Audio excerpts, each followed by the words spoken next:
Hey everybody, Nick Espinoza, your chief security fanatic here, and today we've got to talk about the third wave of artificial intelligence, because, quite frankly, that's how Skynet starts, or Battlestar Galactica, if you're a true sci-fi nerd like me. Now, here's what's going on. I thought there was a really interesting write-up in TechSpot by Rob Thubron, and I've got a lot of thoughts on this because, quite frankly, while I think this is coming, I think we still have a rather long way to go. Now, here's what's going on, because according to Mustafa Suleyman, he's one of the co-founders of DeepMind. Generative artificial intelligence is just the phase before the next one, which is interactive artificial intelligence, where machines are able to perform multi-step tasks on their own by either talking to other AIs or people as well. Now, Suleiman gave his opinion basically on the state of AI to MIT Technology Review last week, and he said that the first wave of AI was classification. These are deep learning models that are classifying types of input data such as images, audio, etc., etc. The second wave, which is what we are in right now, is the generative wave that takes the input that it got from the first wave to produce new data. In other words, it's ingesting writing from humans, it's ingesting images created by humans,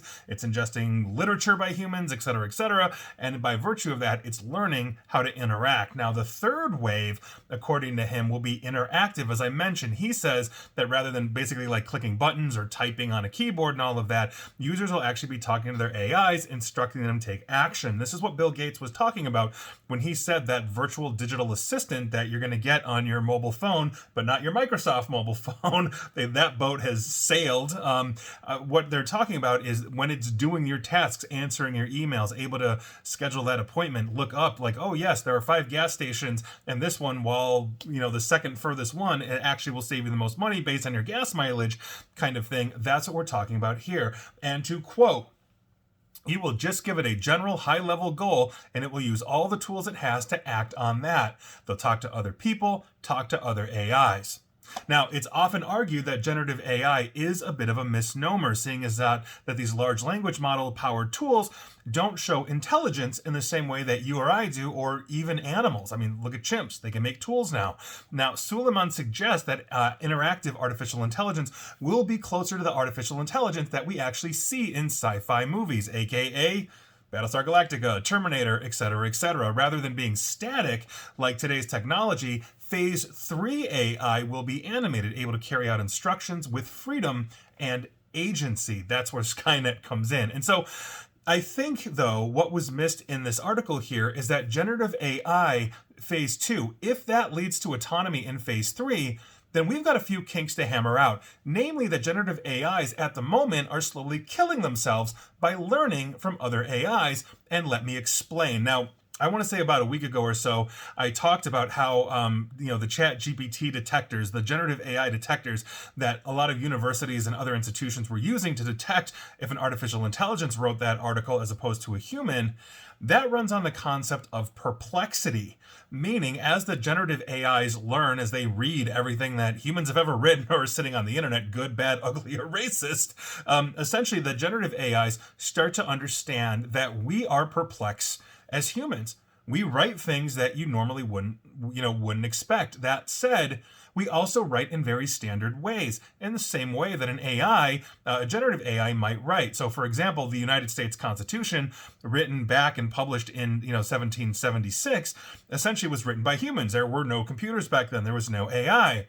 So why is the artificial intelligence detectors looking at that and flagging it as written by an AI? Because it has low perplexity. And the example that I gave about a week ago or so in that, coming from one of the articles that I was referencing, was essentially this. If you right now, as you're listening to this, think about this sentence: I would like to have a cup of blank. Most of you are going to say, I would like to have a cup of coffee or water or tea. That's a very common saying, which means it shows up in a very common way in literature. And so the artificial intelligence says, oh, this is basically low perplexity, therefore an AI wrote it. But if I said, and this is the example again from last week, I would like to have a cup of spiders, that is just trips up the thing. That's high perplexity. No AI would ever write that. And so these things are getting confused. The other side of that, and the reason why I'm bringing this up, is that AI is now constantly pumping out material that you or I are reading. A lot of small publications are using artificial intelligence to write about that local high school baseball game. Artificial intelligence is being leveraged by major publications as well. And so what happens with the large language models as they continue to consume what they understand of the internet, they start consuming basically language and writings from other artificial intelligences and start adapting that into how they speak, which then muddies the waters. Think about taking a picture. You know, I am, let's say, in the wild, I'm out there and you see me with your own eyeballs. I'm clear as day. You take a picture, you have a facsimile. Now, let's say you take a picture of that picture and then a picture of that picture and then a picture of that picture. It starts to distort. It starts to degrade. The fine contours of my wonderful face start to go away. And that's what we're seeing with artificial intelligence right now. This is something that researchers are grappling with. So if we're ever going to get to phase 3, we have to solve that problem. And that means actually identifying when an artificial intelligence is generating something and when it is not. And that is a very hard thing to do. Right now, we're in the rudimentary stages of this, but people are being fooled by deep fakes. We see it in hacking all the time now, where deep fake audio or deep fake video is being used to fool or spoof someone, which means it's improving. And so when the artificial intelligence is just understanding and ingesting information that it thinks is coming from humans, but is actually written or created by another AI, we have a serious problem. And so if we're ever going to get to phase 3, that needs to be fixed. And so we're going to see where this goes, but I think we've got a long way to go and a good while in phase 2 before we're shooting at Terminators and bunkers after Judgment Day. And I'll let you be the judge of that.